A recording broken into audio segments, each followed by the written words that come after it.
Hello, and thanks for tuning in to Town Meeting TV's coverage of General Election 2024. My name is Drew Darrow. This program is part of a series of candidate forums hosted by Town Meeting TV in advance of the general election Tuesday, November 5th, 2024. These forums are made possible by Town Meeting TV's generous underwriting partners.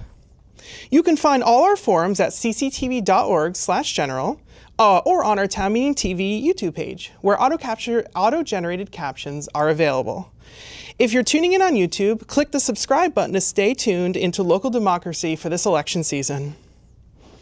On tonight's program, we will hear from Abby Duke and Mr. Aloisi, candidates running for the CH17 state representative. Thank you for joining us.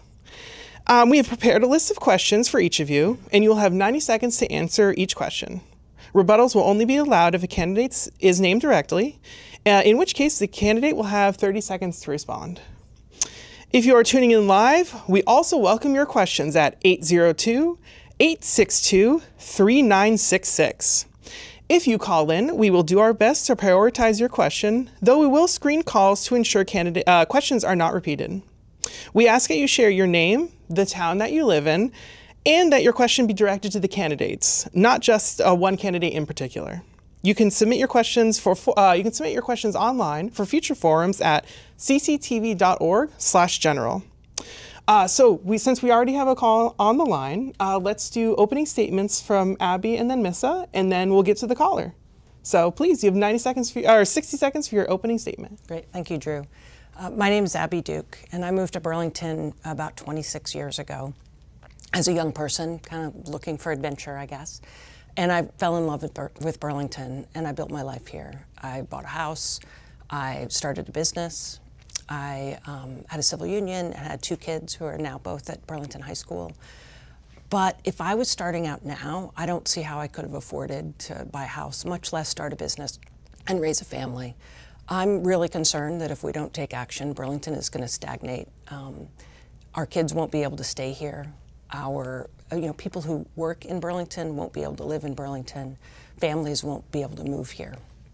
I think that my 20 years of building my business, my experience as a parent and as a active member of the community set me up well with skills, experience, and my temperament to help solve some of our vexing problems.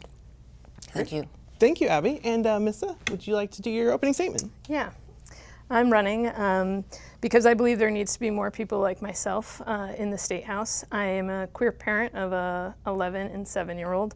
I'm also a sole entrepreneur. I left the corporate world of architecture 11 years ago to start my own business to bring architecture services to homeowners in an approachable, affordable manner. And I did that all with the help of state safety nets. So I have the lived experience of what it's like to need state help and then to get off of state help. Every day I go out and I help. I go to people's homes and I ask them, what do you need and how can I help? And I see this work as no different. I bring teams of people together to negotiate practical outcomes with budget, schedule, and quality in mind. I've also served on Burlington's Development Review Board and Montpelier's Planning Commission. So I look forward to bringing this unique skill set to the State House. Great. Well, I appreciate it. Thank you both very much. And so we have a call on the line, so I'm very excited to get to that. So, hi caller, you're on Town Meeting TV Live with the candidates. Do you have a question for both of our candidates? I do. Let me mute your candidates whilst we're chatting. Okay. Thank you. And what's your question? Yes, please. Yeah. Okay. Let me just get to that place. For both candidates, are you aware of any political action committees that are running advertisements or making expenditures on behalf of your campaign? And if so, can you explain who is funding it and whether their donors are Vermonters or from out of state? Great, thank you. I forgot to ask your name and where you're calling from. Well, I'm Jean, J-E-A-N. Last name is O'Sullivan, O''Sullivan. I am a former state rep. I am this former state rep. And I'm so nervous about state legislatures these days because of what's going on. Anyway, So that's it. Great, thank you so much. So does that question make sense about any action committees funding, and are you aware of any? So I'll let Mrs. begin. Sure. So I received, I think that this might be hinted towards the Green Mountain Revolution PAC that has, they ran some social media ads for myself. The day that they launched them, we double checked to make sure that they didn't do anything under the table or anything like that, so they called the Secretary of State and they decided to pull the ads and not do the ads because doing so would have maxed out their limit. So we pulled them, and I have since paid them for the ads that they did run. I am new to campaigning and learning as I go. So mistakes will be made, but I am keeping everything on the up and up. As far as who is the PAC, they're Vermonters, and they have a website, so you could check out who actually they are and what their mission is. Great. Thank you so much. Abby, same question. Any PACs and where they're from? I'm proud to say that other than my mother, virtually all of my donors are individuals who live in Burlington. And the PAC that Missa is referring to was formed this summer, and it is the campaign finance. The last reporting had virtually, most of the donors were out-of-state donors, and that PAC did donate the maximum to my progressive opponent's campaign this summer. And so I think that's why those ads took it over the limit. But for my campaign, it is all individuals, and almost all of them live in Burlington. Great, thank you. So Missy, your name was mentioned, so you can have 30-second rebuttal if you like. Sure. I would also like to add that we've had a wonderful fundraising, and that I have 80 individual donors to my campaign that are mostly Vermonters. There's a couple people in my family who is out of state who has donated as well. But I'm very proud of the fact that the bulk of my campaign money has come from individual donors in Burlington. Great. Thank you both very much. So we're actually lucky to have another call on the line. So I'm going to go right to that one. Hi, caller. You're on with Town Meeting TV. Do you have a question for both candidates? And I would love your name and the town you're calling from. Sure. My name's Alan. I'm calling from Burlington. And I have a question about healthcare finance, specifically single payer. Great. Anything more just about single payer healthcare? Yeah. Perfect. Thank you so much. I'll hang up the call and we'll get to the candidates. Great. So single payer healthcare. So Abby, you can begin with this one. Sure.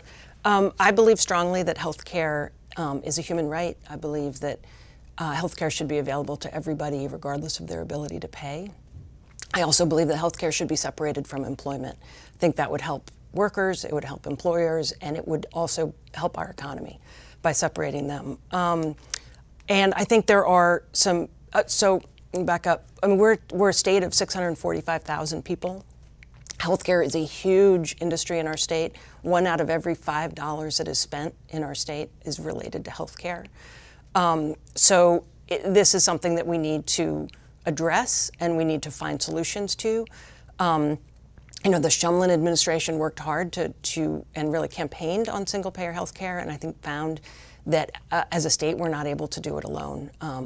So I would like to see us focusing on what are ways we can partner with our federal delegation, and what are ways that as a state we can affordably increase access through expanding Medicaid, through expanding access to primary care, to addressing the financial crisis that our hospitals are in right now, and finding creative ways that we can improve those things.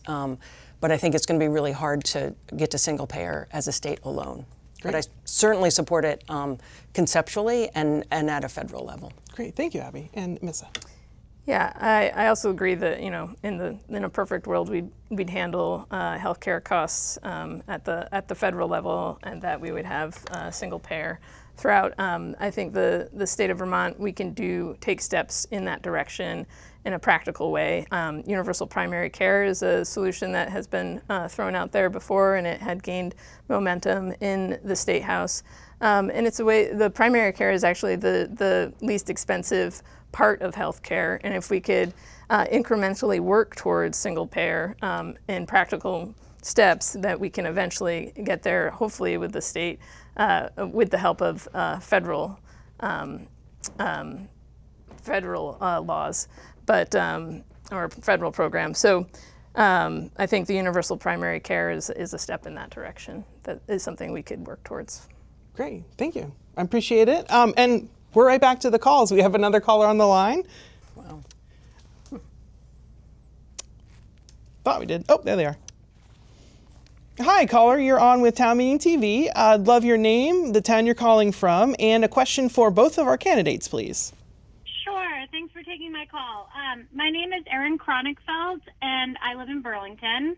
And I'm calling in about how the Progressive Party has led an effort to defund Burlington's police back in 2020, and the Democrats on the City Council have been leading the effort to raise the cap and restore the police force back to historic levels as part of a broader effort on public safety.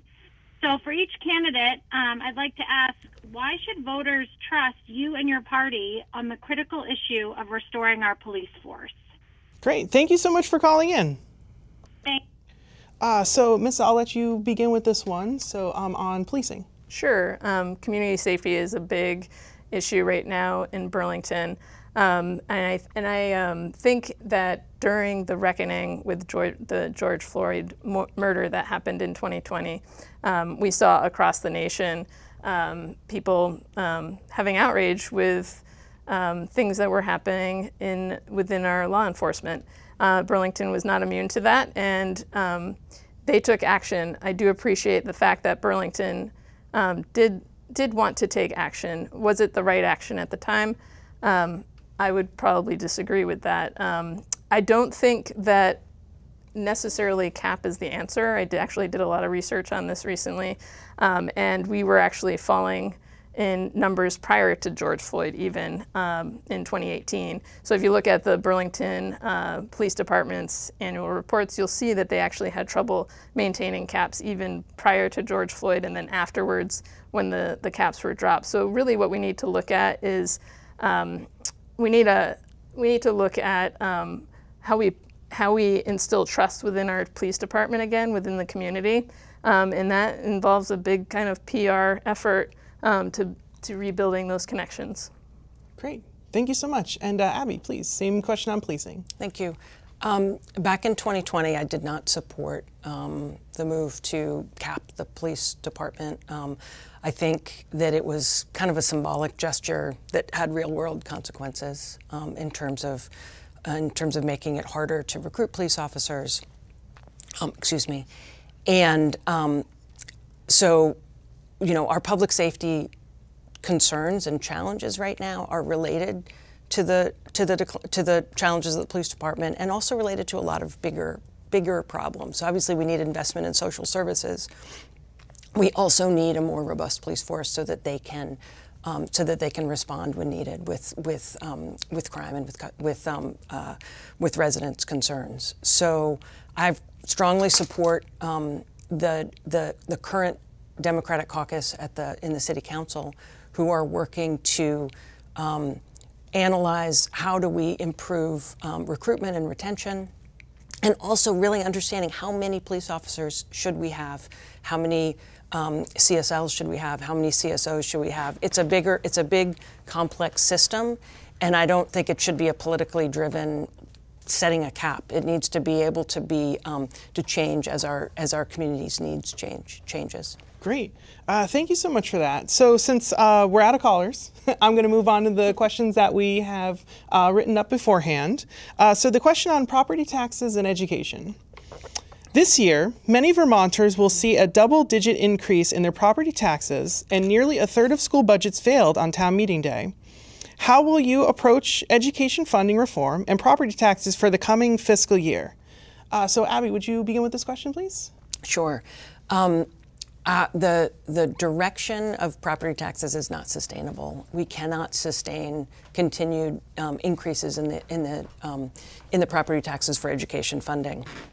In the legislature this spring, I supported the veto override that would set the property tax rate and also created a commission on the future of education to analyze and to come back to the legislature with recommendations for how do we change the education funding formula, how do we make it fairer, how do we make it more sustainable, and also start looking at how do we make structural reform to our education system so that we can afford a great education system. Our education system is designed to serve more students than we currently have, and the demographic data is not for a growth in across the state, it's for declining students.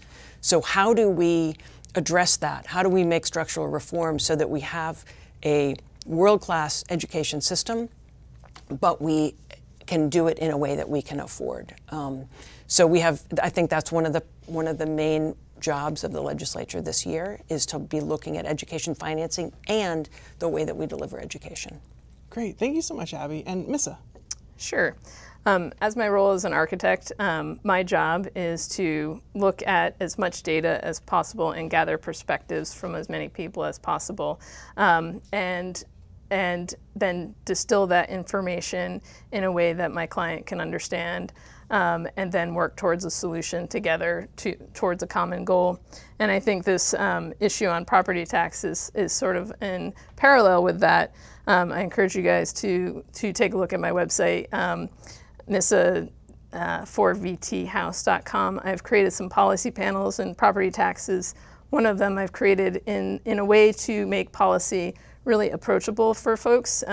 When I went down the rabbit hole of property tax, it's really a hard one, hard nut to crack, just to even figure out how your property tax is calculated. And if we have systems and policy like that, you've already set up a barrier for people to access that information and engage with it. So I hope to use my skill set as an architect to kind of break down those barriers, so that way we can look at all the information in a holistic way. And one of the things I noticed when I was looking at property taxes, we all know that it funds municipal and school budgets. And one of the leading increases in both of those budgets every year is the rise in healthcare costs. So you can't look at these issues in isolation. You have to look at them in tandem with other big issues that we're facing in Vermont, such as our healthcare and how we fund healthcare. So property tax does need some property tax does need some revamping, and I've laid that out in my policy panels. Great, thank you so much. Some of our callers have asked questions up on the top of the list here. So I think I want to jump down to a question about emergency shelter. Vermont reported 3,295 people experiencing homelessness in 2023, up from 1,110 in 2020. This year, the state is rolling back its pandemic-era emergency shelter capacity across the state, pushing hundreds more Vermonters onto the streets. How will you approach the need for emergency shelter in the coming season, and how should the state pay for it? So, Miss, I'll start with you on this question. Yeah, I just want to take a broader stroke at this. As I've mentioned before, I kind of look at things in different ways, and public safety, community safety, emergency shelter are very interlinked. And I think the first thing we need to do is stop dehumanizing people who are homeless or who are struggling with substance abuse disorder. I think every one of us we know somebody or are very closely related to somebody who is facing some sort of substance abuse or a mental health illness that's has made them homeless. My own cousin has struggled with bipolar, and he became homeless because of that. So that's the first thing we need to do. But in terms of emergency shelter, we absolutely need to make sure that we are housing the most vulnerable. We need to make sure that people have access to mental health care, so that way we don't medicate our pain due to economic inequalities in our culture, and that we work on we normalize mental health care so that way people have an opportunity to approach their problems differently. But then it's an affordability thing. We got to work for affordable housing, and we do have a bit of money that the governor could allocate towards short-term emergency shelter, and I would encourage that happen immediately. Great. Thank you so much, Missa. And Abby? Thank you. So number one, I want to start by saying it doesn't say good things about our community and our society that there are 12 families camping at North Beach right now. As the hotel program has changed, and there are still some that are open, but there's eligibility, and as families and people with disabilities and people with medical health problems are forced to leave the hotels with nowhere to go, that is very upsetting. I signed on to a letter from legislators to the governor demanding that he take action, that he allow people to stay in hotels, and also to take money that a lot of money has been spent on that program over the past 4 years, a lot of money, and I don't think it was it was spent without enough thought about what happens when the motel program ends. So the short run is we need to provide housing for people, and sort of medium and long term is we need to look at the root causes of homelessness. Number one is housing, and to really fast track more housing in town centers, more housing to shelter people. We all know how expensive housing is now, and I think if we don't take really strong action in the near term, it is only going to get worse. Great. Thank you. So since we're starting to run low on time, I really want to get to the lightning round because I think that helps everybody really understand the candidates in a nutshell. So I'm going to start with Abby. We'll go back and forth. It is yes or no, 10 seconds or less answers to the question. Okay. So, Abby, do you support a statewide ban on assault weapons? Yes. Missa? Yes. Abby, should legislators be paid more? Yes, it would diversify the legislature. Yes, we need to have working families in legislature. Abby, should Vermont have publicly financed elections? Yes, there's some interesting small donor public financing models out there. Great. Missa? Yes. All right, Abby, would you support the Just Cause Eviction Charter changes if they pass the House? Yes. Yes. Great. Do you support banning or limiting student cell phone use in schools? Absolutely. Yes. Great. What was the first political campaign you ever worked on, Abby? Local, my mother running for city council in 1980. Bigger than that, when I was in college, Senator Paul, the late and great Senator Paul Wellstone in Minnesota. Thank you. And Missa? Actually, it was probably Emma was probably the first. I'm new to politics, and I'm excited that I finally have gotten involved, and I'm excited to keep doing it now that I know how much work it takes. Yes, definitely. Abby, what's a small business in Vermont that you frequent? Well, my order at Scout on North Avenue is iced coffee, no room. And at the Bagel on North Avenue, I go for Pete's Turkey Chili, and I go to Bibbins Ace very frequently for, nuts and bolts and screws and stuff. And Missa, where do you frequent? I would echo Scout. It's a block away from me, and I also do Barrio in the Old North End. And now that you mentioned Ace, yes, I go there quite a lot too, and Hannaford's and all the other shops that are over there. So. And Abby, who are you voting for in this presidential election, or who are you supporting in this presidential election? Kamala Harris. Great. And Missa, who are you supporting? Kamala. Great. So we still have some more time left, so I do have a few more questions that we can get to. I'd love to get to a question on immigration. Vermont's population of immigrants, migrants, and refugees and asylum seekers is growing. How can the state better support newcomers and meet language access needs? So, Missa, I believe I'm starting with you. Yeah. Well, we got to keep funding the new state refugee office. That's a pretty new piece of our state, and so we got to make sure that we keep funding that. And we need to make sure that we pay teachers who are supporting English learners a livable wage. Right now we have a lot of vacancies for special education and para-education in our school districts, and that is directly tied to a livable wage. The crossing guard that helps your children cross the street safely is getting more per hour than para-educators who are working with the students that need the most help. Great, thank you. And Abby? Well, to start, I would say that immigrants have added a tremendous amount to our state. The Burlington School District, which has 3,500 students, has about 500 students that are part of the English learners, and it's about 50 different. They represent about 50 different languages. So it is a really tremendous asset to our city.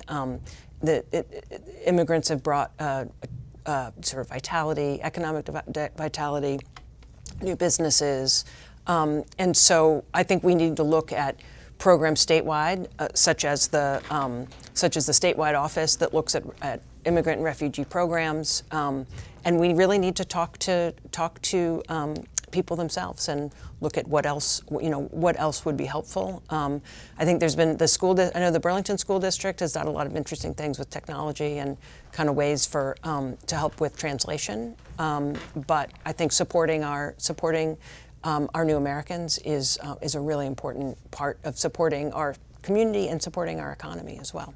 Great. Thank you both so much. So we just have a few minutes left, so we will wrap it up. So thank you for tuning in to Town Meeting TV's coverage, ongoing coverage of our local candidates, local budgets and ballot items. You can find this and many more of our forums at cctv.org/general or on our Town Meeting TV YouTube channel. Don't forget to cast your ballot in the general election on or before November 5th. Then tune in to Town Meeting TV's results recap show that will air at 7:30 p.m. Contact your local clerk to find out how to obtain a ballot and to register to vote. In Vermont, you can register the same day. You can register on Election Day. You can do same-day registration and voting. Thank you for watching and sharing with Town Meeting TV.